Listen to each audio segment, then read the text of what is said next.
আজকের আলোচনা শুরু করা যাক। আমরা একটা বেশ অন্যরকম উৎসের গভীরে প্রবেশ করব।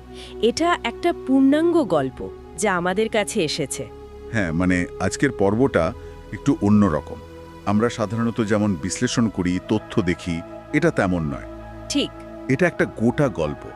তো আমরা চেষ্টা করব গল্পটা যেমন আছে, মানে যেভাবে লেখা হয়েছে, সেই অনুভূতিটা, সেই পরিবেশটা তুলে ধরতে। একদম গল্পের মতো করেই শোনা যাক তাহলে। এটা মেদিনীপুরের একটা গ্রামের পটভূমিতে তৈরি, তাই না? একটা পুরনো বাড়ি, একটা পাঁচিল। হ্যাঁ, একটা আধভাঙা পাঁচিল, গ্রামের প্রায় শেষ মাথায়। আর সেই পাঁচিলের ওপারে একটা পরিত্যক্ত ভিটে বাড়ি। তো গল্পটা শুরু হচ্ছে বৃন্দাবন নামের একজনকে দিয়ে। এই পাঁচিলটা নিয়ে তার একটা অদ্ভুত কৌতূহল ছিল। হ্যাঁ, কৌতূহল বা বলা ভালো উৎস নিজেই বলছে এটা তার একটা বাতিকের মতো হয়ে গিয়েছিল। রোজ ওখান দিয়ে যাওয়ার সময় সে নাকি থমকে দাঁড়াতো। কান পাতো। হ্যাঁ, কান পেতে শোনার চেষ্টা করত। তার মনে হতো পাঁচিলের ওপারে কিছু একটা আছে, অন্ধকারে।